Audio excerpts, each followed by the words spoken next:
संसद के शीतकालीन सत्र का आज तीसरा दिन। कोरोना महामारी, साइबर धोखाधड़ी, चुनाव में सोशल मीडिया का उपयोग जैसे अहम मुद्दों पर लोकसभा में हो सकती है चर्चा।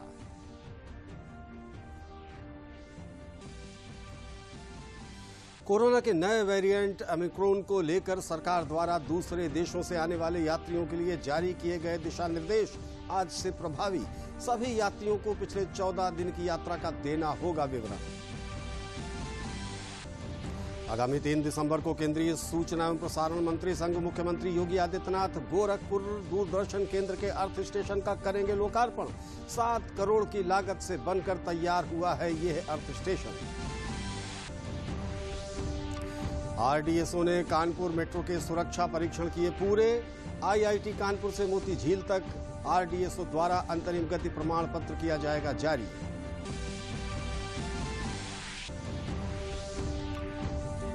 और एचआईवी महामारी को समाप्त करने और जागरूकता फैलाने के लिए आज विश्व भर में मनाया जा रहा है वर्ल्ड एड्स डे। इस वर्ष की थीम है एचआईवी महामारी का अंत, समान पहुंच सभी की आवाज। नमस्कार, मैं हूं अनिल और अब इस बुलेटिन के समाचार विस्तार से। संसद के शीतकालीन सत्र का आज तीसरा दिन है। लोकसभा में आज कोरोना महामारी पर चर्चा हो सकती है। लोकसभा में स्वास्थ्य मंत्री डॉक्टर मनसुख मांडविया आज सहायता प्राप्त जननीय प्रौद्योगिकी विनियमन विधेयक 2020 चर्चा और पारित करने के लिए पेश करेंगे। इसके अलावा नियम 377 के अधीन मामले पर चर्चा होगी। राज्यसभा में आज जल शक्ति मंत्री गजेंद्र सिंह शेखावत बांध सुरक्षा विधेयक 2019 को विचार और पारित किए जाने के लिए पेश करेंगे। विपक्ष के हंगामे के कारण राज्यसभा और लोकसभा की कार्रवाई दोपहर 12 बजे तक के लिए स्थगित कर दी गई थी। कोरोना के नए वेरिएंट ओमिक्रॉन को लेकर सरकार द्वारा दूसरे देश से आने वाले यात्रियों के लिए जारी किए गए दिशा निर्देश आज से प्रभावी हुए हैं। अंतर्राष्ट्रीय उड़ानों से देश में आने वाले लोगों के लिए स्वास्थ्य मंत्रालय द्वारा संशोधित दिशा निर्देश 1 दिसंबर यानी आज से प्रभावी होंगे। सभी यात्रियों को पिछले 14 दिन की यात्रा का विवरण देना होगा। साथ ही एयर सुविधा पोर्टल पर आरटी-पीसीआर टेस्ट की नेगेटिव रिपोर्ट को अपलोड करना होगा। जोखिम श्रेणी में आने वाले 12 देशों से आने वाले यात्रियों को देश में आने के बाद कोविड टेस्ट करवाना होगा और एयरपोर्ट पर टेस्ट की रिपोर्ट के लिए इंतजार करना होगा। यात्री की रिपोर्ट अगर नेगेटिव आती है तो भी उन्हें 7 दिन के लिए होम क्वारंटाइन में रहना होगा। 8वें दिन फिर टेस्ट करवाना होगा और अगर नेगेटिव रिपोर्ट आती है तो भी अगले 7 दिनों के लिए उन्हें खुद अपने स्वास्थ्य की निगरानी करनी होगी। जोखिम श्रेणी वाले देशों को छोड़कर अन्य देशों के यात्रियों को हवाई अड्डे से बाहर जाने की अनुमति होगी, लेकिन उन्हें भी 14 दिनों के लिए अपने स्वास्थ्य की स्वयं निगरानी करना होगी।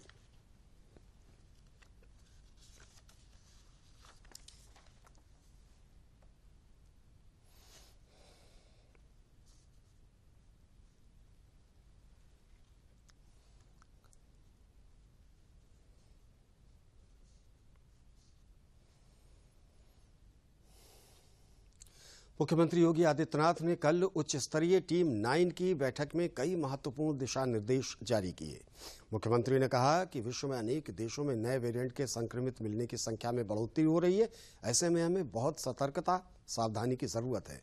दूसरे देशों और प्रदेशों से उत्तर प्रदेश आ रहे हर व्यक्ति की जांच जरूर की जाए। बस स्टेशन, रेलवे स्टेशन व एयरपोर्ट पर अतिरिक्त सतर्कता बरतने की जरूरत है। बिना जांच किए किसी को बाहर न आने दिया जाए। केंद्र सरकार की तरफ से जारी गाइडलाइंस को प्रभावी रूप से लागू किया जाए। उन्होंने निर्देश दिया कि कोरोना वायरस के नए वेरिएंट को लेकर शासन की ओर से जीनोम सीक्वेंसिंग की व्यवस्था की जा रही है। इसके निर्देश दिए गए हैं। लखनऊ के केजीएमयू, पीजीआई, गोरखपुर, झांसी और मेरठ में जल्द से जल्द जीनोम सीक्वेंसिंग की व्यवस्था की जाए। प्रयागराज में भारतीय जनता पार्टी शिक्षण संस्थान प्रकोष्ठ द्वारा फाफामऊ विधानसभा क्षेत्र में क्षेत्रीय सम्मेलन आयोजित किया जा रहा है। इस सम्मेलन में काशी क्षेत्र के 15 जिलों के 1500 प्रतिभागियों ने हिस्सा लिया। उप मुख्यमंत्री केशव प्रसाद मौर्य ने सम्मेलन को संबोधित करते हुए कहा कि जिस तरह से एक अच्छे विद्यालय का निर्माण किया जाता है, उसी तरह से शिक्षण संस्थानों की महत्वपूर्ण भूमिका है। इन संस्थानों से निकलने वाले छात्र देश में आगे चलकर महत्वपूर्ण बदलाव लाएंगे। उन्होंने बताया कि यूपी बोर्ड की परीक्षा में आने वाले परिणाम में टॉप 20 छात्रों के विद्यालयों को पक्की सड़कों से जोड़ा जाएगा।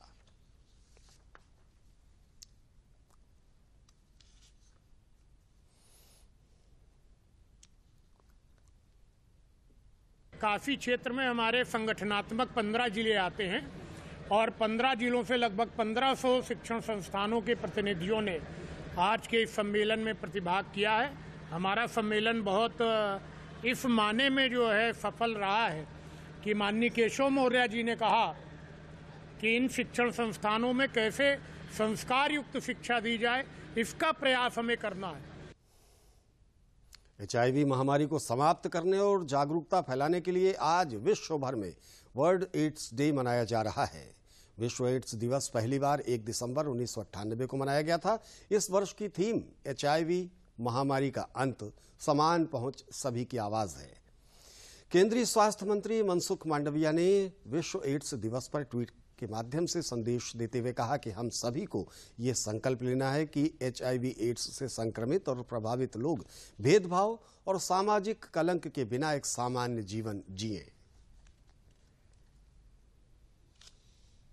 सीमा सुरक्षा बल आज अपना 57वां स्थापना दिवस मना रहा है। भारत पाकिस्तान और भारत चीन के बीच हुए युद्धों के बाद BSF का गठन 1 दिसंबर 1965 को एकीकृत एजेंसी के तौर पर किया गया था, ताकि इस फोर्स की बदौलत भारत की सीमाओं और उससे जुड़े मामलों की सुरक्षा सुनिश्चित की जा सके। वर्तमान में BSF की 188 बटालियन है और ये 6385 किलोमीटर लंबी अंतर्राष्ट्रीय सीमा की सुरक्षा करती हैं, जो दुर्गम रेगिस्तानों, नदी, घाटियों और हिम आच्छादित प्रदेशों तक फैली है। इस स्थापना के मौके पर परेड और अन्य कार्यक्रमों का आयोजन किया जाएगा।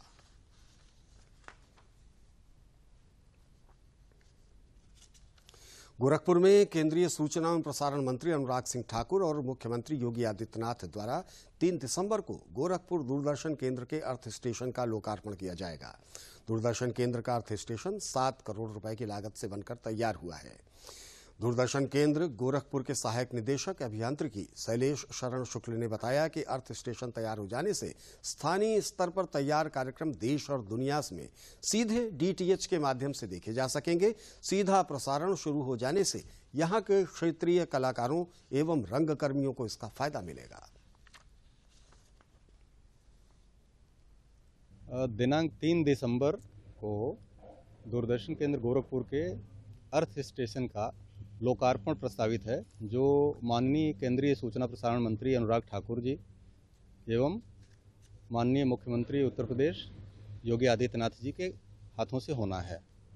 ये सूचना हम लोगों को प्राप्त हुई है और अर्थ स्टेशन के आ जाने से गोरखपुर दूरदर्शन, गोरखपुर क्षेत्र, पूर्वांचल, भोजपुरी भाषी क्षेत्र, ये पूरे इलाके के लिए बहुत महत्वपूर्ण दिन होगा, क्योंकि इसकी वजह से यहाँ के जो भी कार्यक्रम हैं, जो अभी स्थानीय और बहुत छोटे स्तर पर देखे जाते रहे हैं, वो यहाँ से कार्यक्रम सीधे सैटेलाइट को अपलिंक किए जाएंगे और दूरदर्शन गोरखपुर के रूप में उसको जहाँ तक भारत भर में DTH प्लेटफॉर्म उपलब्ध है वहाँ तक देखे जाएंगे। कानपुर में Uttar Pradesh metro rail corporation और RDSO टीम ने कानपुर मेट्रो का सुरक्षा परीक्षण पूरा कर लिया है। यह परीक्षण 19 नवंबर से शुरू किया गया था और 27 नवंबर को पूरा कर लिया गया। इन परीक्षणों के परिणामों के आधार पर IIT कानपुर स्टेशन से मोती झील स्टेशन तक कानपुर मेट्रो प्राथमिकता खंड के संचालन के लिए RDSO द्वारा अंतरिम गति प्रमाण पत्र जारी किया जाएगा। उम्मीद है कि कानपुर के निवासियों को ये नई मेट्रो ट्रेन बहुत जल्द व्यावसायिक उपयोग के लिए मिल जाएगी।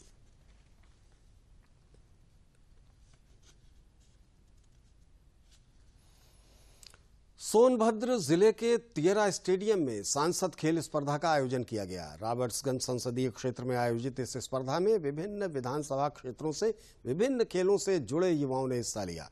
इस अवसर पर राज्य मंत्री संजीव गौड़ ने खिलाड़ियों से परिचय करते हुए उन्हें प्रोत्साहित किया। उन्होंने कहा कि सरकार की मंशा के अनुरूप इस तरह के आयोजनों से न सिर्फ स्वास्थ्य का ध्यान रहता है, बल्कि पिछड़े अंचलों में उभरते खिलाड़ियों को प्रदर्शन करने का मौका भी मिलता है। आयोजन में एथलेटिक्स, वॉलीबॉल, कबड्डी सहित ग्रामीण अंचलों से जुड़ी कई स्पर्धाओं का आयोजन किया गया। अयोध्या में राम मंदिर निर्माण समिति की 2 दिन की बैठक महत्वपूर्ण निर्णयों के साथ संपन्न हो गई। बैठक में निर्माण समिति के अध्यक्ष नृपेंद्र मिश्र सहित राम जन्मभूमि तीर्थ क्षेत्र ट्रस्ट के सदस्य और पदाधिकारी उपस्थित रहे।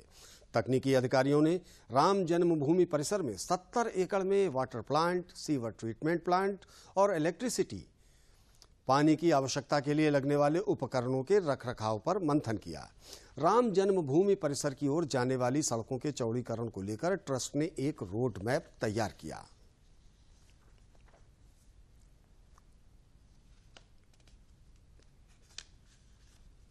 ऐसे हम निर्माण काम को आगे गति देने वाले हैं। आगे 65 एकड़ के विषय में विशेष रूप से विचार विमर्श हुआ। उसका साइट प्लान कैसा होगा, उसमें निर्माण की प्रक्रिया को कैसे गति दी जाए, क्षेत्र में अभी जो काम चल रहा है उसके लिए सामान रखे हैं, उसके अलावा पिलग्रिम फैसिलिटी कैसे बनाई जाए, जो यात्री जो आने वाले हैं उनके विषय में सुविधाएं कैसे जुटाई जाए, इन्हीं सब विषयों पर चर्चा हुई है। अब उस पर अगली बैठक तक अंतिम रूप दे करके आप लोगों को विस्तृत और आपको दिसंबर 2023 तक निश्चित रूप से भगवान का दर्शन गर्भ स्थान जहां भगवान का जन्म हुआ है उस स्थान पर सबको मिलेगा, सभी श्रद्धालुओं। एकड़ परिसर में अग्निशमन, फायर फाइटिंग, इसकी क्या व्यवस्था हो, उसके विशेषज्ञ लोग आए थे। इतनी बड़ी मात्रा में श्रद्धालु आएंगे,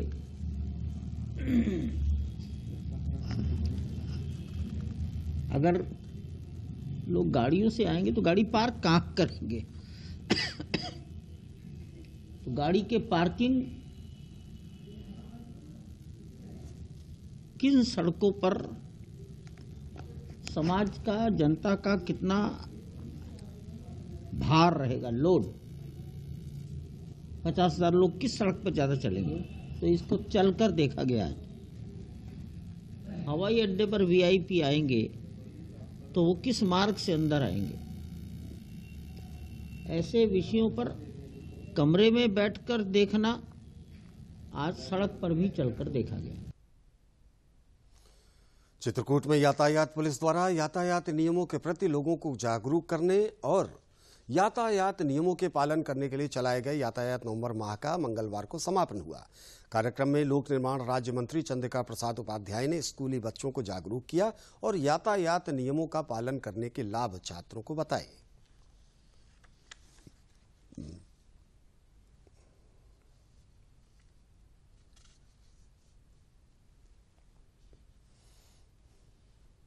शासन के निर्देश के क्रम में नवंबर माह में यातायात का माह का आयोजन किया गया था। इसके अंतर्गत हमने रोस्टर वाइज अलग अलग दिनों में अलग अलग स्थानों पर जनपदों में विभिन्न कार्यक्रमों का आयोजन किया था। इसके अंतर्गत विभिन्न जागरूकता कार्यक्रम जो विभिन्न विद्यालयों में, स्कूलों में चलाए गए थे। इसके अलावा नुक्कड़ नाटक और इसके अलावा नेत्र कैंप का आयोजन किया गया था, जो अलग अलग दिनों पे किया गया था, जिसमें ट्रक ड्राइवर, टेम्पो ड्राइवर और जो हमारे पुलिस के कर्मी हैं उनके नेत्र की जांच की गई थी और उनको विधिवत उस संदर्भ में दिशा निर्देश दिए गए थे।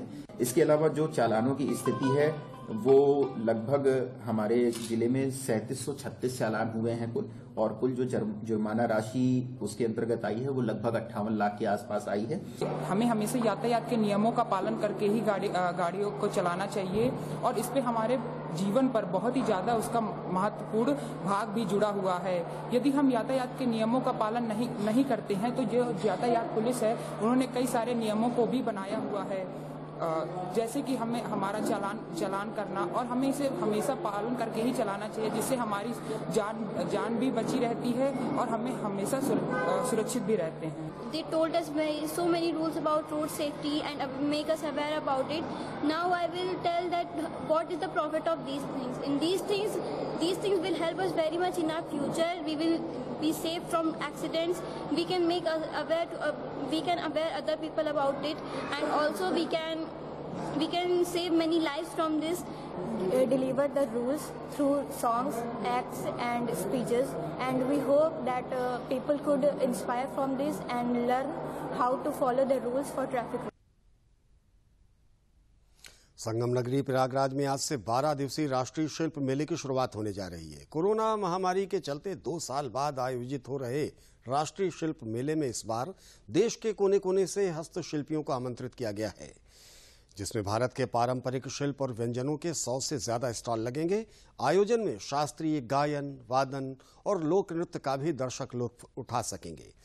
इस मेले में अलग अलग राज्यों के 97 हस्तशिल्पियों के स्टॉल और 21 खान पान की स्टॉलें लगाई जाएंगी।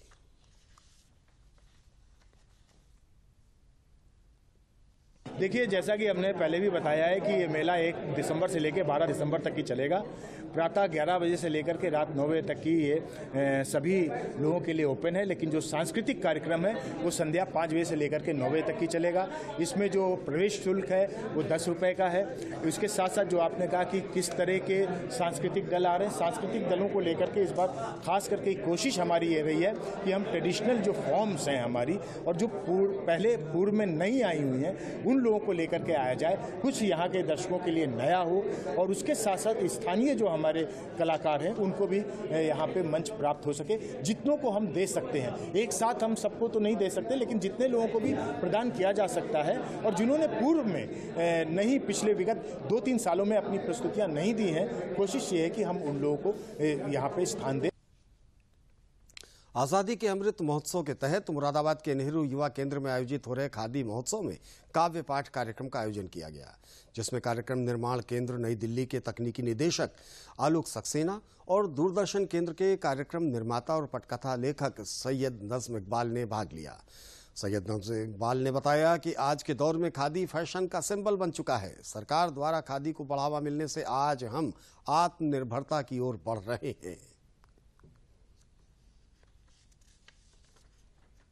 मुरादाबाद की धरती पे आके मुझे ये महसूस हुआ कि यहाँ पे कितनी मोहब्बत करने वाले लोग हैं, शायरी से कितनी मोहब्बत करने वाले लोग हैं और वाकई पीतल नगरी है और यहाँ एक ऐतिहासिक जगह है। इसको हम तो हिंदुस्तान का, हमारा देश अगर इतना विशाल है और मुश्तरका तहजीब का एक गहवारा माने इस शहर को, तो कम नहीं होगा। आप लोगों का बहुत बहुत शुक्रिया, बहुत इज्जत दी, बहुत मज़ा आया मुरादाबाद आके, इस खादी ग्राम उद्योग मेले में आके और चंद बच्चों का जो परफॉर्म देख रहा था, फैशन शोज़, फिर एक कवि सम्मेलन का भी आयोजन किया गया, फिर नाट्य का भी, वह बहुत मज़ा आया। जनपद बलरामपुर के विकास भवन परिसर में रबी फसलों का उत्पादन बढ़ाने के लिए 1 दिवसीय तिलहन मेला और किसान गोष्ठी का आयोजन किया गया।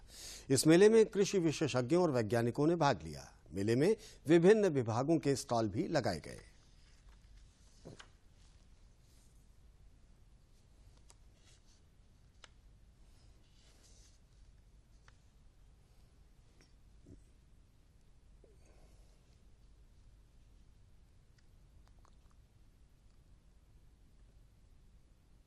किसानों के लिए रबी गोष्ठी का आयोजन किया गया है और जैसा कि आप लोग जानते हैं कि इस सीज़न में रबी की फसलें बहुत अच्छे से प्रोडक्शन होता है इन लोगों का, इसीलिए उन लोगों के लिए जागरूक किया गया है। और इस उपलक्ष्य में हम इंडियन बैंक, लीड बैंक की तरफ से यहाँ पे स्टॉल का आयोजन किया गया है, जिसमें अलग अलग किसान यहाँ पर आकर के जागरूक करें। प्रधानमंत्री फसल बीमा योजना जो एक बहुत महत्वाकांक्षी योजना चलाई जा रही है, उसके बारे में भी हम लोग यहाँ पे जागरूक करने के लिए हैं।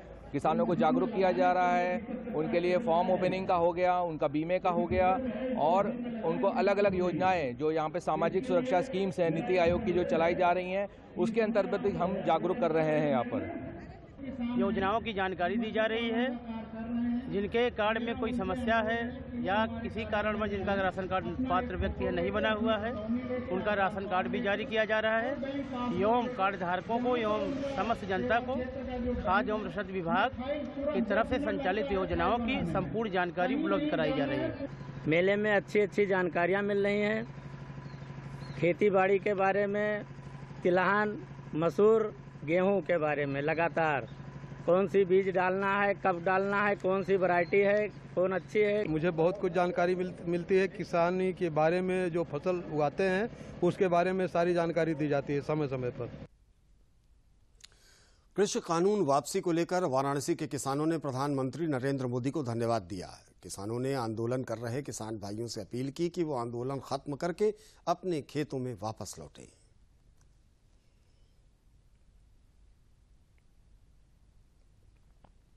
प्रधानमंत्री जी ने जो भी किया वो किसान के हित के लिए किया, लेकिन उसके बावजूद भी अगर किसान नाराज हैं तो उनकी नाराजगी देखते हुए अगर हमारे प्रधानमंत्री ने वो बिल को वापस ले लिया तो अब तो वो आंदोलन समाप्त कर देना चाहिए। देखा भाई, ऐसा चीज हो कि किसान तो मतलब कि सरकार तो फायदा बदे कैले, लेकिन हो सकला किसानन के समझ में कुछ होकर उल्टा आलो या उसमें कोई राजनीतिक बात हो, लेकिन अगर ओके सरकार जब वापिस ले ले तब ये लोगन के आंदोलन समाप्त कर देवे के चाहिए। अपने अपने घरे जाके कम से कम खेती के समय खेती बाड़ी करे के चाहिए। सरकार की जो भी एमएसपी थी वो अच्छा था, उससे 90% किसानों को लाभ मिलता, लेकिन कुछ अराजक तत्वों की वजह से, धरना की वजह से सरकार को थोड़ा झुकना पड़ा है।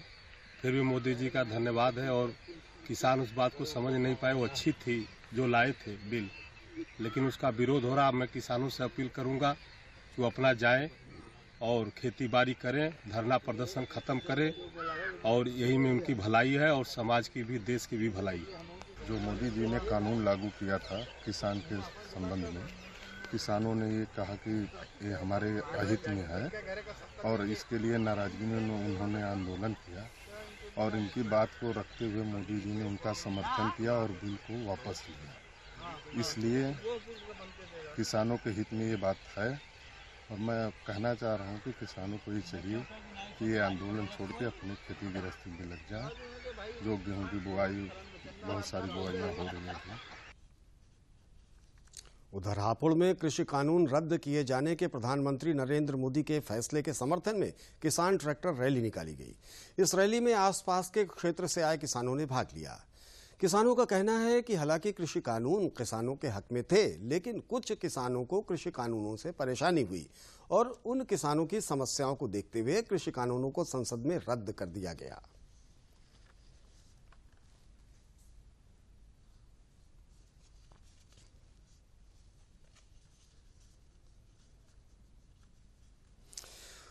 कोरोना संकट से जूझ रहे गरीबों को नवंबर तक मिलने वाले मुफ्त राशन की योजना को मार्च तक बढ़ाए जाने के बाद कन्नौज जिले की गरीब जनता ने सरकार के फैसले का स्वागत किया है।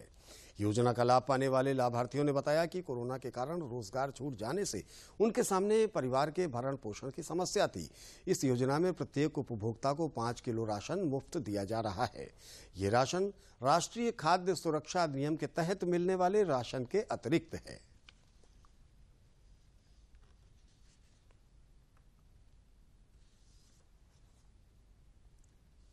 हमको जो है सरकार की मदद मिली है। क्या मिला? चावल मिला है और गेहूँ मिला है। हमको पूरा मिला है साहब। मेरा खुद बढ़िया आदमी है। क्या क्या राशन मिलता है? शक्कर मिलती है और गेहूँ चावल मिलता है। सब मुफ्त में मिल रहा है? हाँ, सब मुफ्त में दे रहे हैं, पैसा से नहीं लेते हैं। हाँ, सरकार पूरी मदद करे, पूरा परफॉर्मेंस को देते हैं हम सरकार। हमारे पास तो खेती तो है नहीं, और जो है छिलियाली चला के गुजारा करते हुए। राशन क्या स्थिति है? राशन तो बराबर मिल रहा पूरे गाँव को, किससे भी पूछ लो सब पूरा बराबर बांटते हैं। क्या क्या राशन मिलता है आप लोगों को? जो गेहूँ है और चावल, और बीच में शक्कर कराती है वो भी मिलती है। अलीगढ़ में मेहंदी पर चढ़ा चुनाव का रंग, हाथों पर नजर आए सियासी दलों के चुनाव चिन्ह। मतदाताओं को जागरूक करने के लिए रखी गई मेहंदी प्रतियोगिता। देखिए ये खास रिपोर्ट। छोड़ो अपने सारे काम, चलो करें पहले मतदान। वोट करना हमारा अधिकार है, इसे नहीं करना बेकार है। लोकतंत्र का पर्व, मतदान जागरूकता और ऐसे न जाने कितने ही स्लोगन इन हाथों पर आपको दिख जाएंगे। अपने आप में अनोखा ये अभियान चलाया अलीगढ़ के जिला निर्वाचन अधिकारी ने। यहाँ एक कॉलेज में लड़कियों के लिए मेहंदी प्रतियोगिता रखी गई और विषय दिया गया मतदान जागरूकता। ये प्रशासन की तरफ से मतदाता जागरूकता के ऊपर मेहंदी कंपटीशन है, जिससे इन बच्चियों को अपने साथ साथ आसपास के लोगों को, आगे की आने वाली पीढ़ी को ये जागरूक कर सकें कि किस तरीके से अपने मत का अधिकार का प्रयोग करके हम सही प्रशासन को चुनेंगे। इसके बाद तो लड़कियों ने ऐसी क्रिएटिविटी दिखाई कि सब दंग रह गए। किसी ने हाथ पर स्लोगन लिखे तो किसी ने ईवीएम के डिजाइन बनाए, किसी हाथ पर तो राजनीतिक दलों के चुनाव चिन्ह भी नजर आए। इससे उद्देश्य यही है कि ज़्यादा से ज़्यादा लोग जागरूक हो जाएं, मतदान दें, क्योंकि ये प्रत्येक नागरिक का फर्ज है कि वो अपना कर्तव्य निभाए देश के प्रति। हम सभी छात्राएं मतदान के ऊपर मेहंदी लगाकर यह जागरूक करना चाहते हैं कि कोई भी अपना मतदान का अधिकार ना छोड़े। आज मैंने अपनी मेहंदी में लिखा है, वोट हमारा अधिकार है, इसे नहीं करना बेकार है। इस मेहंदी का जो रंग निखर कर आएगा, वो रंग हर वक्त इस नौजवान पीढ़ी को अपने कर्तव्यों की याद दिलाएगा। शायद इसीलिए इस प्रतियोगिता के जरिए ऐसे वर्ग को फोकस किया गया जो 1 जनवरी 2022 तक 18 साल के हो जाएंगे। इसका एक फायदा ये भी होगा कि ये नौजवान अपने घर के बाकी सदस्यों को भी मतदान के लिए प्रेरित करेंगे। आइए अब देखते हैं डीडी यूपी यानी दूरदर्शन उत्तर प्रदेश के एक खास प्रोग्राम के बारे में।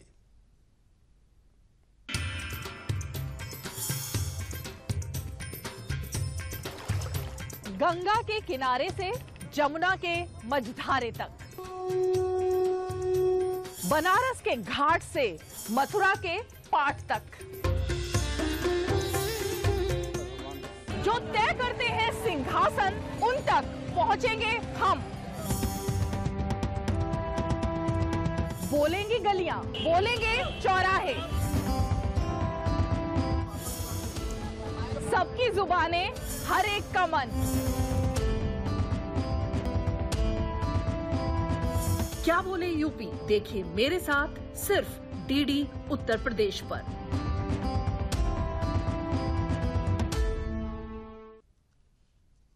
अब आप दूरदर्शन न्यूज उत्तर प्रदेश के समाचार बुलेटिन और समसामयिक विषयों के कार्यक्रमों को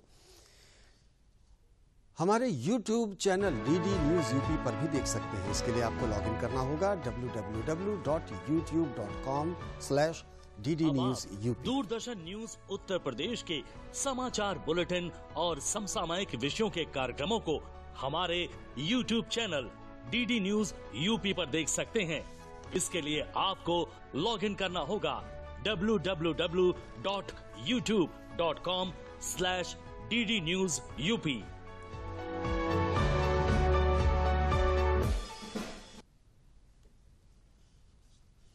और अब इस बुलेटिन के अंत में मुख्य समाचार एक बार फिर।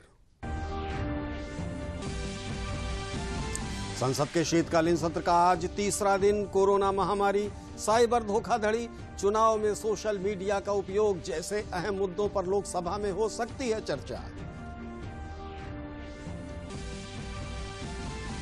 कोरोना के नए वेरिएंट ओमिक्रॉन को लेकर सरकार द्वारा दूसरे देशों से आने वाले यात्रियों के लिए जारी किए गए दिशा निर्देश आज से प्रभावी। सभी यात्रियों को पिछले 14 दिनों का यात्रा का रखना होगा विवरण।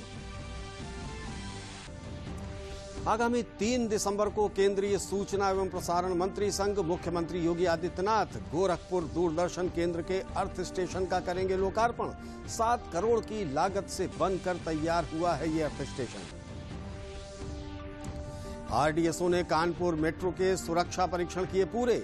आईआईटी कानपुर से मोती झील तक आरडीएसओ द्वारा अंतरिम गति प्रमाण पत्र किया जाएगा जारी।